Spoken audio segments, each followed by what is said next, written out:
Welcome to NCBA's Cattleman's Call podcast with host Lane Nordland. Hey, everybody. Welcome back to the Cattleman's Call podcast. Lane Nordland joining you here today, and it is sunny and snowy here in north central Montana, where I call home. We've had over probably 2 feet of snow over the last 2 weeks. That ground's soaking it up just a bit before the hard freeze really sets in later this weekend. We're expecting about 7 below zero.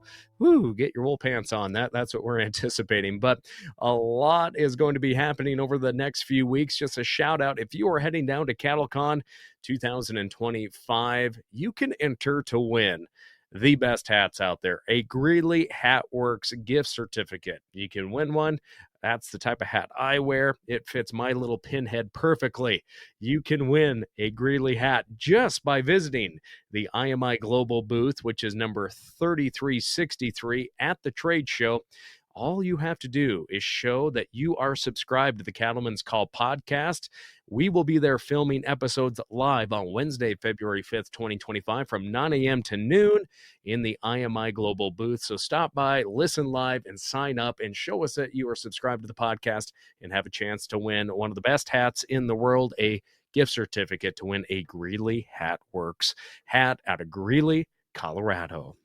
Well, with that said, today, we are going to be focused on a secure beef supply. So joining us today is seed stock producer Monty Bordner, and along with two veterinarians, Dr. J.J. Goichea and NCBA's Dr. Julia Herman, to discuss why biosecurity practices are critical for your farm or ranch and what resources are available to help you prevent spreading disease to your livestock and others. But first off, I just want to thank all three of you for joining us here today. JJ, I'll give you the floor first. Talk a little bit about your family operation, your role there in agriculture in the department in Nevada, and also we'll dive more into the biosecurity measure, but just your professional, your non-ranching job there at the Department of Agriculture in Nevada too, and how biosecurity comes into play. Sure. Well, thank you, Lane. As you alluded to, I'm a fourth-generation cow-calf producer out of the central part of Nevada. My great-grandfather settled right there in that valley, and we've been right there since, following those same trails along and happily bringing up that fifth generation. I've got two teenage girls. It's hard to believe I'm saying teenage girls, but I am. And they're right there at home doing the same thing that we've done for years. I did have a stint as a Nevada state veterinarian, almost 10 years ago now. And then I came back as an interim state veterinarian for the Nevada Department of Agriculture in 22. Most recently, I was appointed to be the director of Nevada Department of Ag by Governor Lombardo in January of 2023. And that is the role that I am currently in. I'm sure all of your listeners, and we're all aware of some challenges that we face with biosecurity, and Nevada is not immune to those. We are one of the states that is dealing with high-path avian influenza in some dairy cows, and then we also deal with vesicular stomatitis and outbreaks such as that on a regular basis. So we take biosecurity very, very seriously, and you may find it interesting that this morning I'm actually calling in to you from a location in southern Nevada that is a large equine facility where I gave an hour-long talk this morning on equine biosecurity, and it's important so we are not dragging things back and forth to our ranch when we're going to town doing events, etc. Well, JJ, thanks for that quick intro. And again, I think a lot of folks think of the West as there's not a lot of people, but in fact, there's not a lot of people in certain areas of Nevada, but a large concentration there in Las Vegas and Reno, where a lot of equine and cattle events go on. So thanks for that introduction. And no, I cannot believe your daughters are now teenagers either. I've grown up in this industry professionally, and they were just little girls. So I have two girls at home too, so it's hard to believe that someday they will be teenagers. I really, scary thought, JJ. Not as scary as biosecurity, though, in the beef supply chain and the threats that it could have economically, though. Hey, now let's turn our attention to Michigan there with Monty Bordner. Monty, specializing in seed stock out there. Let's talk about the family operation and your work on biosecurity as well. Well, thank you for hosting this. We've got a purebred Angus operation. Started out as a 4-H project 60 some years ago, and has been kind of our focus in agriculture. We don't do any crop farming anymore. Our whole farm is irrigated crop ground, and it's for seed corn and soybean productions, and we lease that out. We do maintain the cow herd here at the farm during from October to mid-April, 1st of May, and then they go off to rented pastures. One of the things that we, I guess, from a background perspective, I've always been involved with the Michigan Cattlemen's policy side. Many years ago, we bought a heifer out in Denver at the National Western, and she got hung up on a blue tongue, couldn't pass the blue tongue test, and kind of got me a little riled up, and so we kind of went after that. Why we had to have a blue tongue test to come back to Michigan, first of all, and that's a long story. But anyway, we got the heifer back and got the law changed.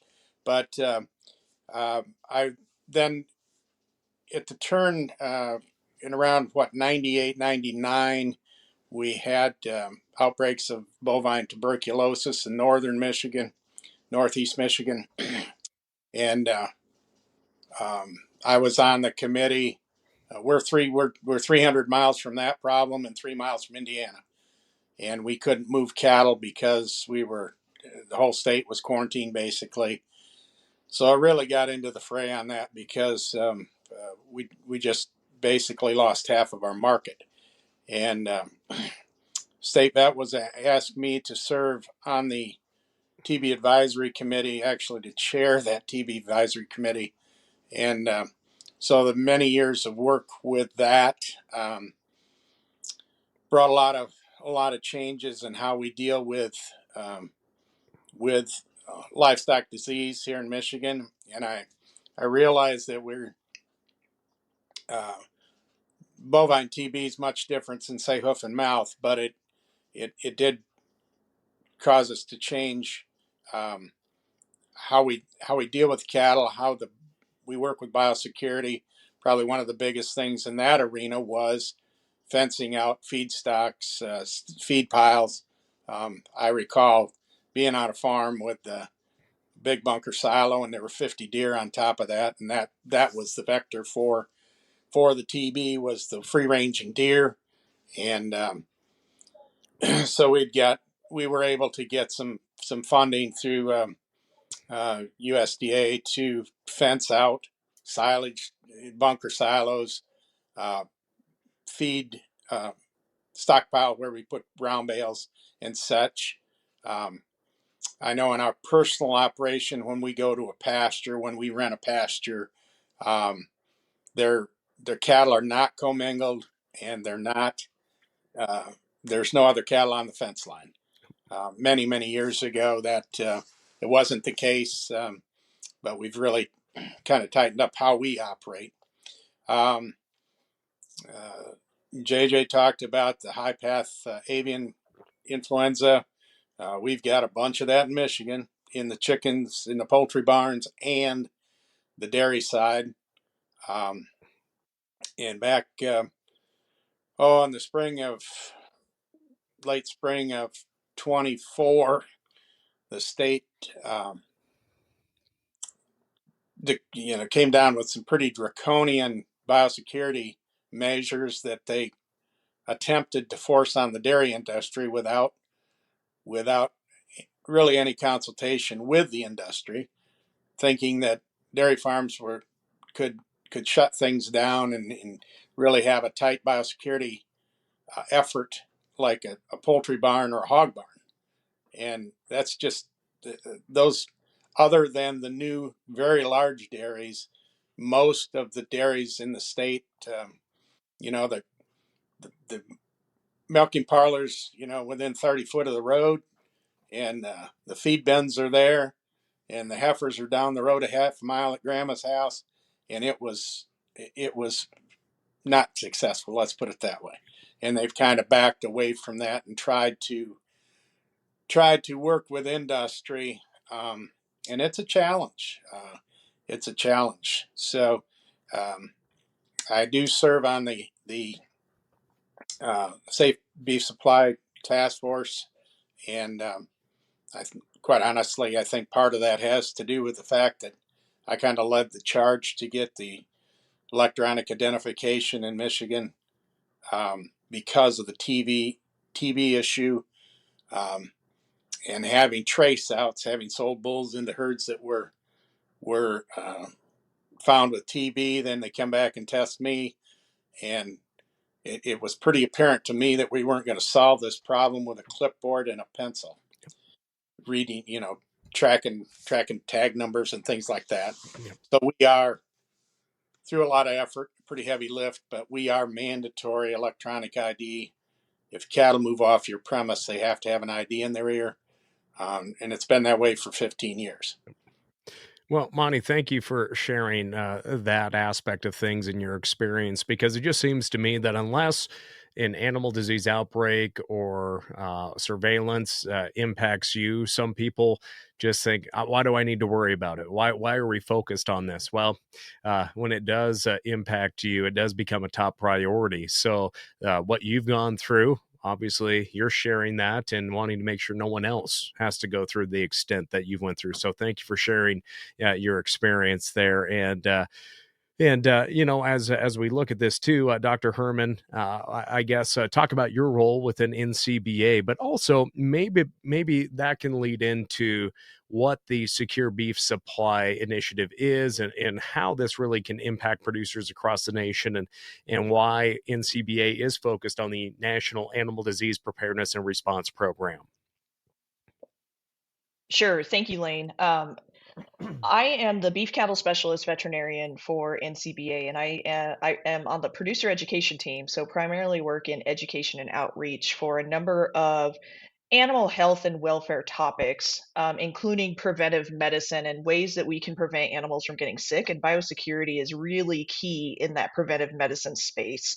So I'm working with anyone from vet students to undergrad students to producers and veterinarians across the country, providing them resources and ideas on how they can take these biosecurity principles and take it back to their operations. Because as both Monty and JJ mentioned, there's stuff on your individual operation that you can be protecting against, but there's also all those external germs, pathogens, whatever.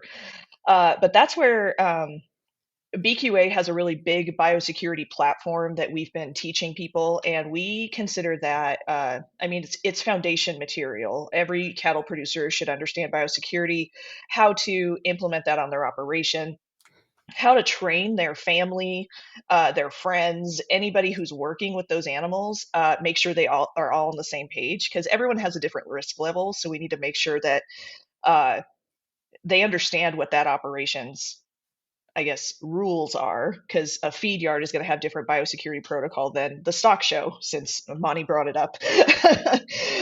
But when we talk about biosecurity, there's these everyday diseases that we think about. So in Michigan, everyday disease happens to include tuberculosis, but the rest of the country, everyday disease is something like bovine respiratory disease, any of those pathogens. Maybe it's Johne's, maybe it's trichomoniasis. How do we protect from those everyday diseases? What the Secure Beef Supply Plan does is it amplifies all of those biosecurity practices to prepare and help producers voluntarily prepare to in case there's a foot and mouth disease outbreak. So foot and mouth disease, something we haven't had in the US since 1929. We don't want it. It's a very contagious viral disease of cloven hoofed animals, so two-toed animals. So that includes cattle, swine, sheep, goats, wildlife. It affects a lot of animals, and that's why it would be so economically devastating to our livestock industry, because it spreads very quickly through a lot of different species, and it'll be very difficult to handle. So what this secure beef supply does is it was created by USDA partnering with a couple of with some industry and state animal health officials, but also some universities. So Iowa State University and Kansas State University were instrumental in helping develop this secure beef supply plan. But it is an enhanced biosecurity plan, so those biosecurity principles taking it up a notch. That is a voluntary guidance where producers, veterinarians, and other people in the industry can voluntarily do these practices. And what it does is it proactively protects your animals because you're understanding what the risks are going on and off your operation. But you also have a written plan. This written plan demonstrates that you're actually doing the biosecurity planning. It's not like, well, I wrote down some records, but I don't actually do it. You have to actually do it. But this biosecurity plan is really important, will be really important in the event of foot and mouth disease. Secure Milk Supply, which is our partner program in the dairy industry, they're actually using those plans in the high path avian influenza outbreak in dairy cattle that has already been mentioned. So these enhanced biosecurity plans can apply to not just foreign animal diseases that aren't in the U.S., but also emerging diseases like high path avian influenza in dairy cattle. NCBA, you mentioned NADPREP, so that's a USDA funded program that NCBA has tried to get or has supported in the past. But people or groups are able to apply for grants to improve education and tools for planning against these foot and mouth for diseases such as foot and mouth disease or other foreign animal diseases. And so NCBA, we applied for one of these grants last year and were awarded a grant for 2 years. And our goal is to improve all these educational resources around secure beef supply because we want producers like Monty and JJ, we want veterinarians like JJ to be comfortable with this material and be able to partner and collaborate across sectors to make sure we're all prepared in case foot and mouth disease gets here. So one of the goals of this NADPREP grant, Monty already mentioned it. We put together an advisory group of, man, I put a map together. I think we're missing like maybe 10 states. Like we cover the entire US. We have transporters, we have producers in all the sectors from stocker to cow calf to feedlot. We have veterinarian organizations represented. We have the dairy industry represented because dairy is a huge piece to our beef industry, and we also have a state vet on our advisory group. They did a gap analysis for us, told us what resources needed to happen or needed to be created. And that's what we're doing. And we're also doing a huge outreach. We're going to have a couple of sessions at CattleCon based on biosecurity. So I encourage people to check out Cattlemen's College and go check and go see that. But it's really about getting that information out there and getting our industry comfortable with implementing these biosecurity principles voluntarily. Mm-hmm.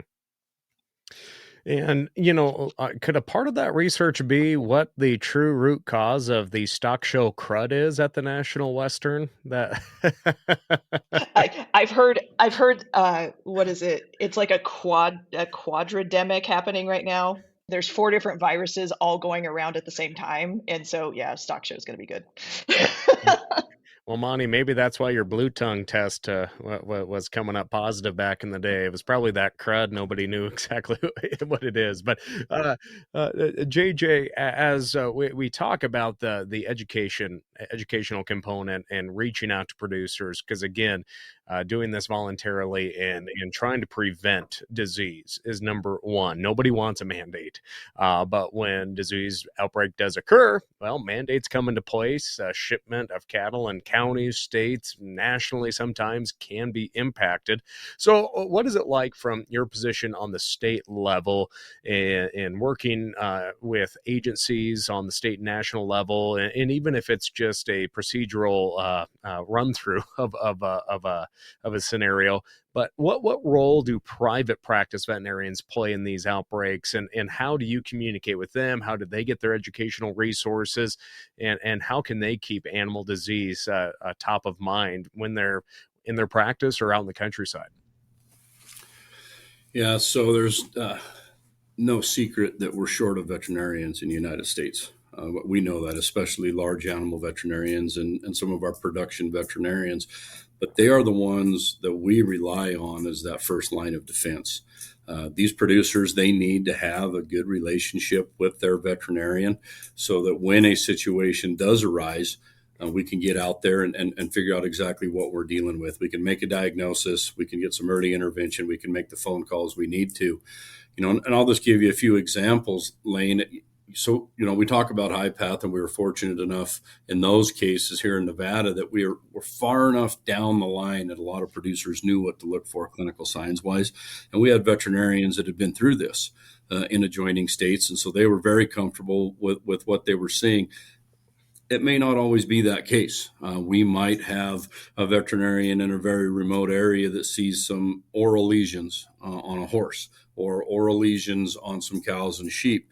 And obviously those are going to raise two different red flags for us, depending on what that might be. Is that vesicular stomatitis in the horse, or is that something even worse like foot and mouth if it's in our cows and our sheep, even though they can get vesicular stomatitis?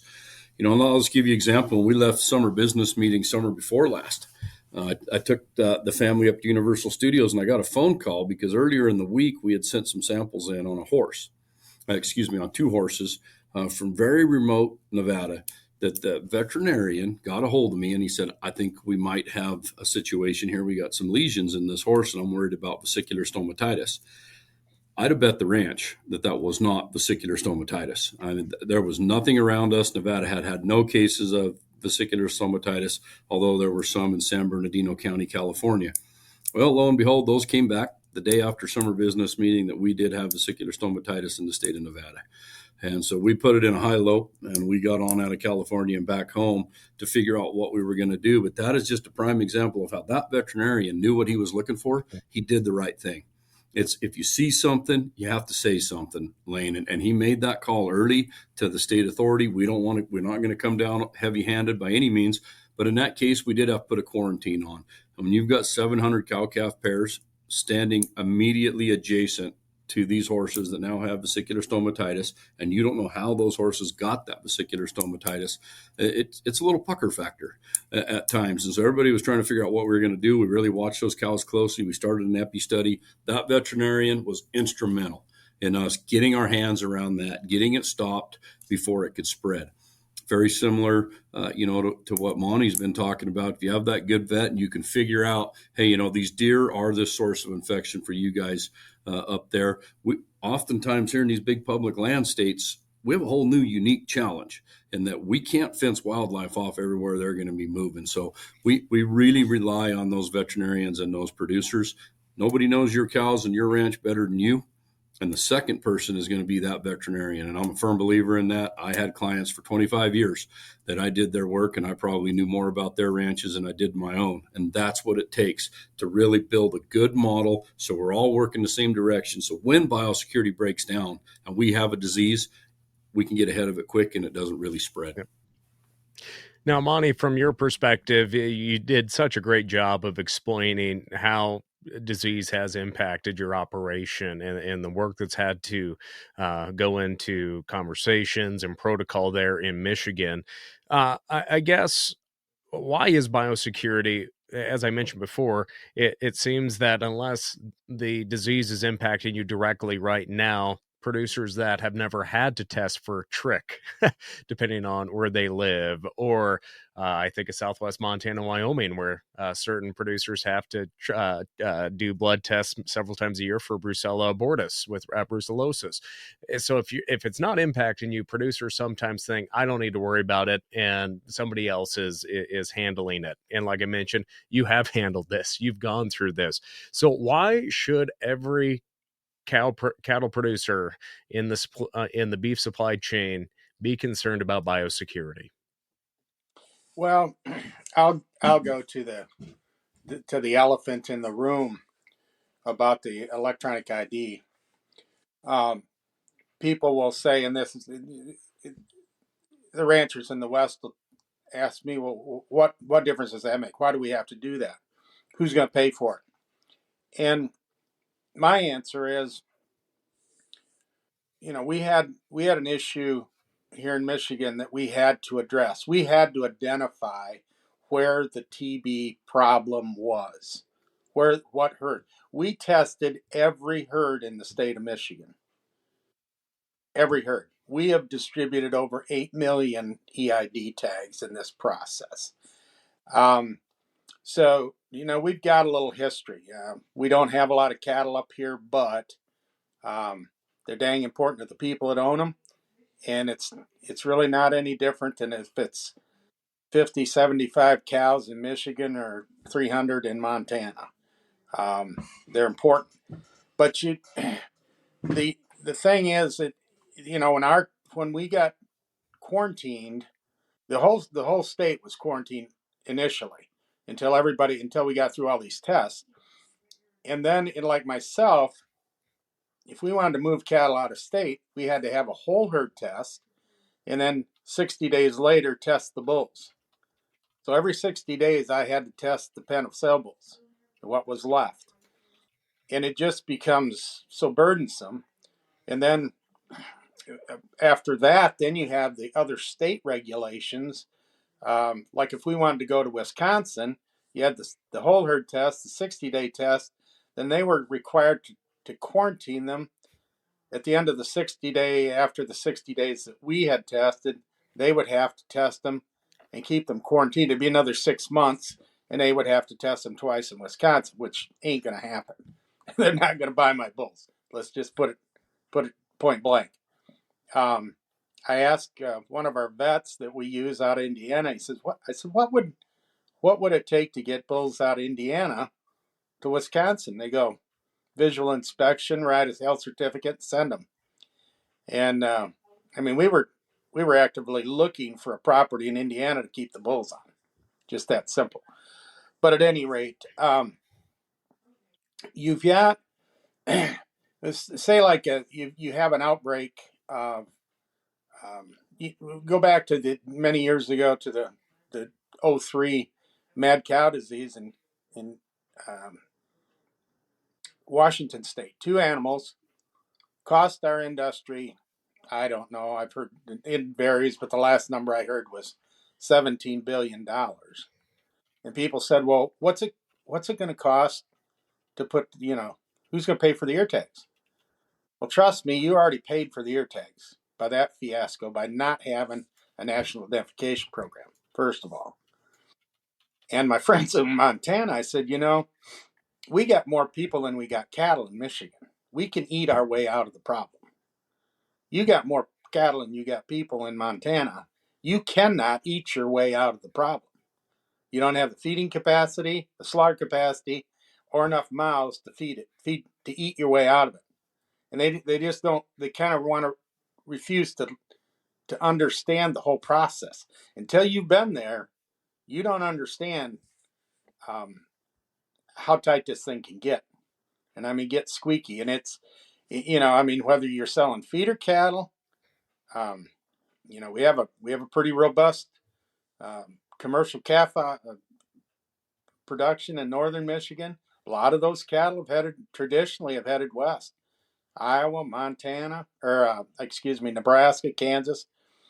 And when you can't sell that crop, or those guys out there are at risk of having a test, something come up, and you have to quarantine a feed yard in Nebraska. They're just flat not going to bid on your cattle. And so it's a bigger picture thing, and until you've experienced some of it, you really don't have a grasp on how important it can be and how critical it can be. Yep. Now, JJ, as well, Nevada, Montana, and the West, so many ranches do depend on grazing allotments on state, federal leases. And I guess that's an interesting way to look at it as well. When you're grazing on federal land, that could have a way bigger impact on where your cattle or sheep are at, depending on where your lease is at, and if a mandate comes down where you have to remove what is that like? I guess what's the protocol right now? What are some of the concerns, and how is NCBA and groups like the Public Lands Council really working to make sure that allottees can obviously take care of the land and the livestock, but not be really at the whim of a federal mandate just because they're on federal land? Yeah, so good question, Laney. You brought up a lot of very good points. Public land ranching is a unique beast. There's no doubt about it. And, through PLC, NCBA, and ASI, that NADPREP advisory group on public lands, in the case of a foreign animal disease, was invaluable. I think we all individually thought we had the answers and we knew what we were going to do. That's whether you're the BLM, the Forest Service, Fish and Wildlife, a rancher, the states. When we all got in that room, we realized that there's a lot of conflicting policy and what we're going to do. And I'll give you an example. You're right. If my cows are out on summer country and it's 40 miles back south to get on that winter range, if we have a foreign animal disease and everybody gets quarantined, what am I going to do? I'm out of permit up north. Is there feed to stay? Will that Forest Service and BLM work with us? What does that permit structure look like? As a state quarantine officer, I'm going to quarantine ranches there. Nobody can move here for a while till we get a hand around this. Do you have enough feed and water there? Can you stay on that allotment? We don't want you trailing those cows down. We don't want you walking by all the neighbors. We don't want you going by those herds. In the meantime, we've got sheep that are going to be trying to trail either north or south, depending on the time of the year. They're coming right through those same allotments. So we've got to work with them. How do we keep that separation, that distance between them? And then the wildlife. There's nobody going to tell me where the wildlife's going to go. They're going to be in and out, back and forth. But the big piece is people.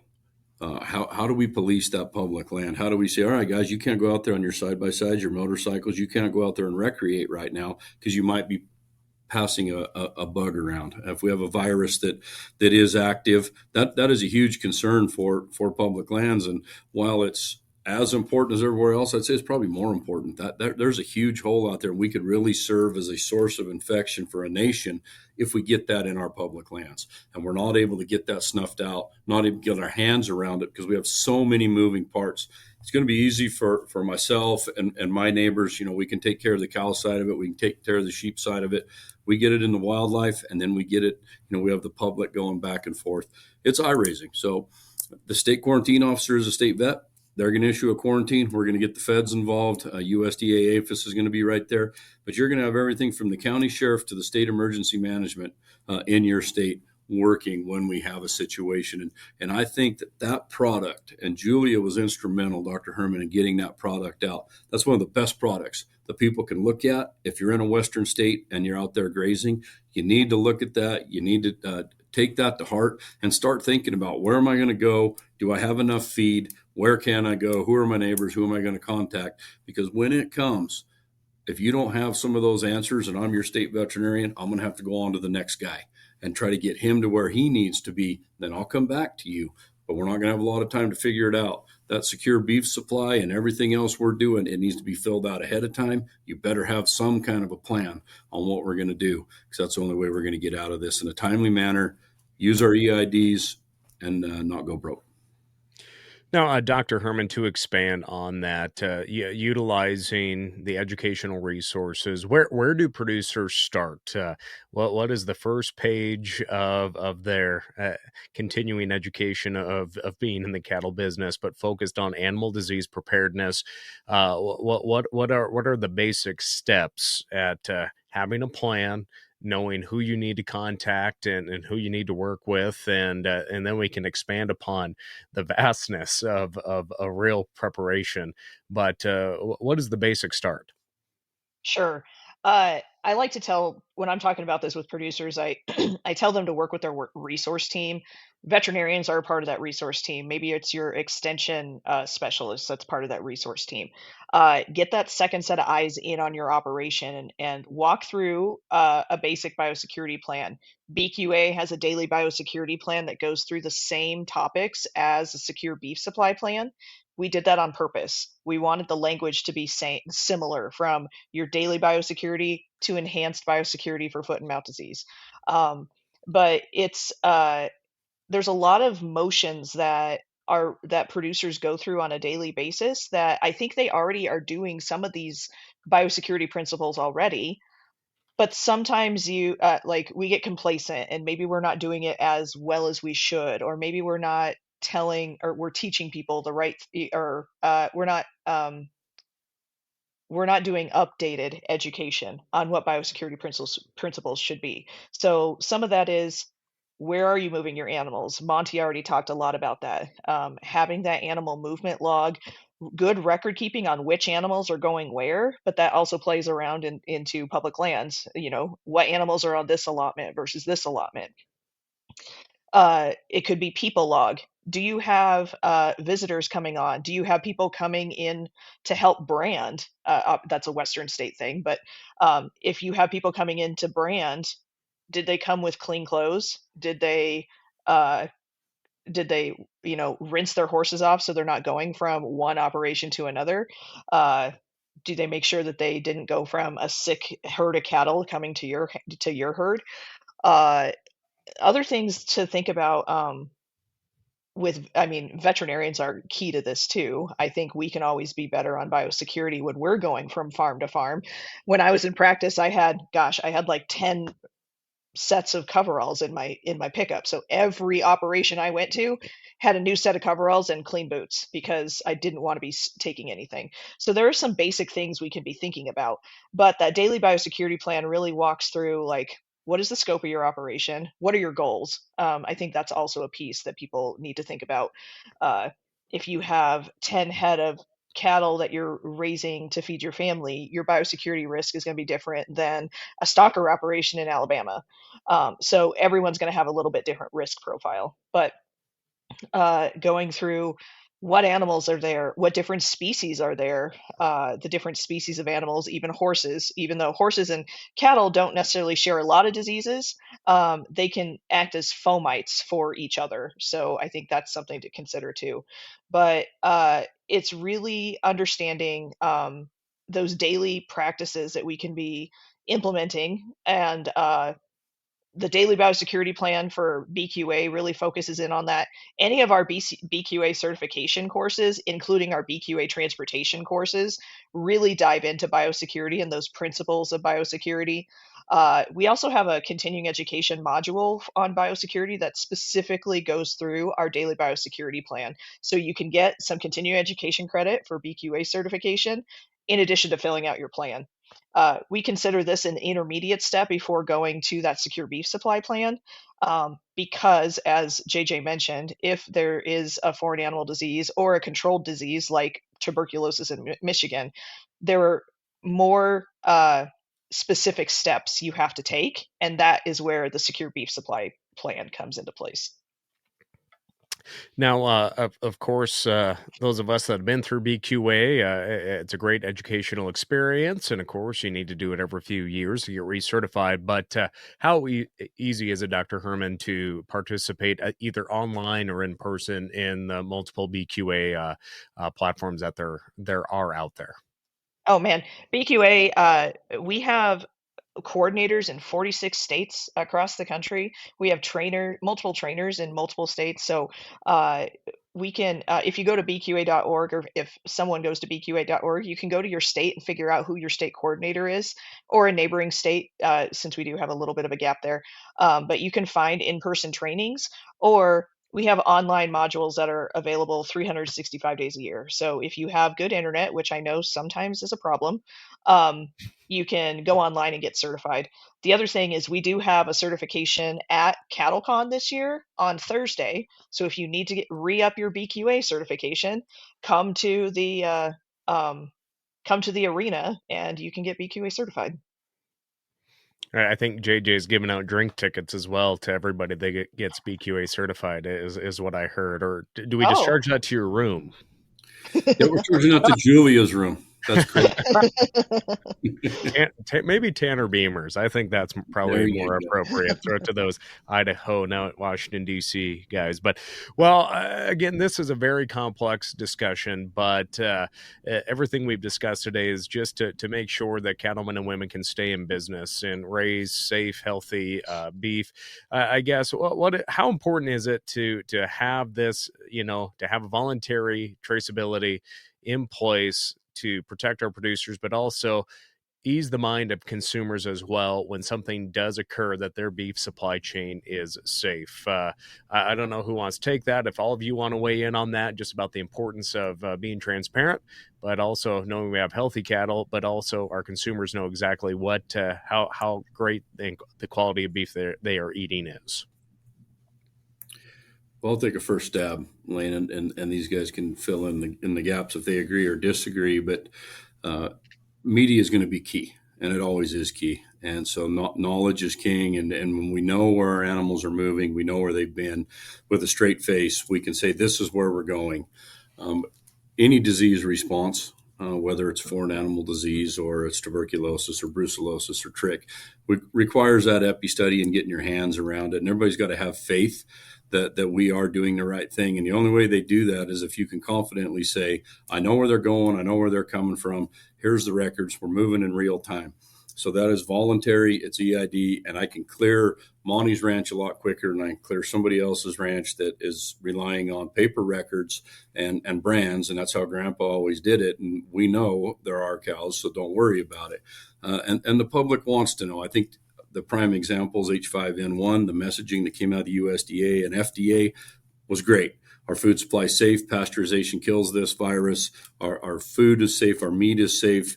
Proper internal temperature when you're cooking that steak, and everybody's good to go. So that's the kind of messaging we need to continue to roll out. When we do have any kind of a disease event, you need to look for those that have that knowledge and have that background, and they need to be our spokesman. In Michigan, I'm currently the chairman of the Michigan Beef Industry Commission that handles the checkoff, the federal, and we just a year ago started collecting a Michigan checkoff also, so we have additional resources. That we were getting pretty lean. But one of the things I've kind of got the staff to understand, and of course we fund the BQA, Beef Quality Assurance trainings and such. And we have the resources, and what I've finally got them, the troops to understand is, set these up at a sale barn, go to whoever the lunch counter person is, and pick up the meals for the day, do your training, and we're going to implement the safe beef supply, some of those biosecurity protocols as we work into this, and get farther down the road with the whole safe beef supply educational modules. We're going to implement those along with the BQA, and we think it's it's generally easier to assemble a crowd if you feed them and make it worth their while to come get BQA certified, and then we'll start introducing these other protocols that at least get them thinking about it. And also, we've suggested that we get into the youth projects, the 4-H and FFA,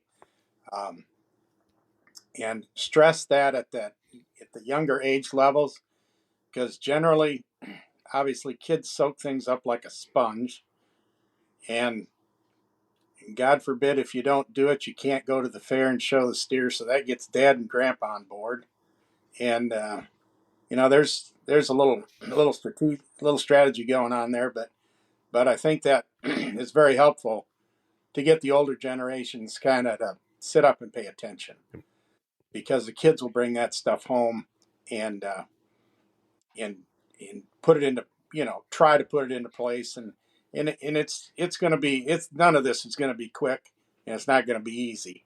But at least you introduce them to the idea, and hopefully that next generation will kind of lead the way to getting Dad and Grandpa on board.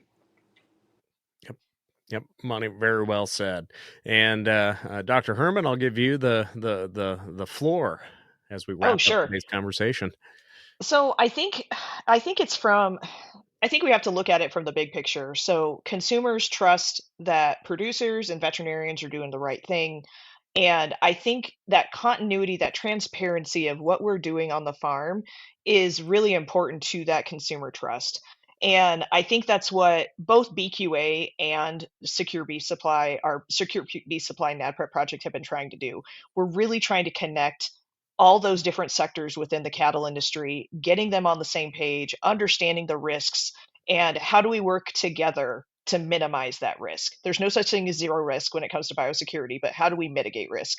And so one of the big topics that we talked about, or that we wanted to focus on in our Secure Beef Supply project, was the livestock haulers and the transporters.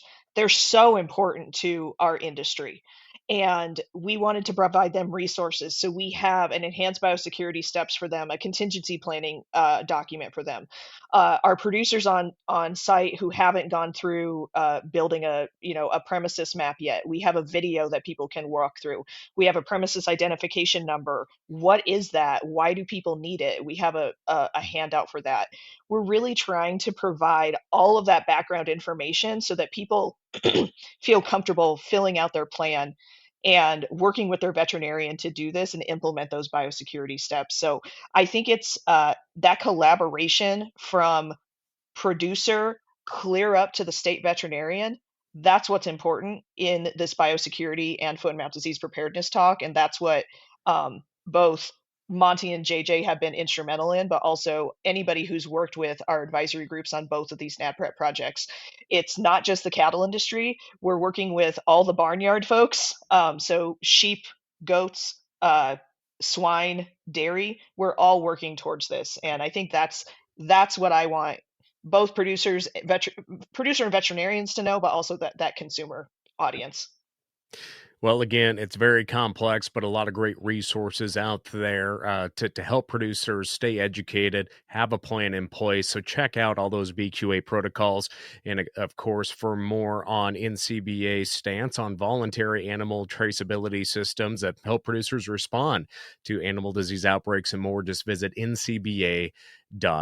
Well, again, we just want to thank JJ, Monty, and Julia for joining us here today. And again, we look forward to seeing folks down at CattleCon in San Antonio, Texas. Make sure and stop by on Wednesday, February 5th, where we will be doing live shows from the IMI Global booth, 3363. Enter to win a Greeley Hat Works certificate to get a custom-made hat and show us you listen to the podcast. I just want to thank you all for joining us here today.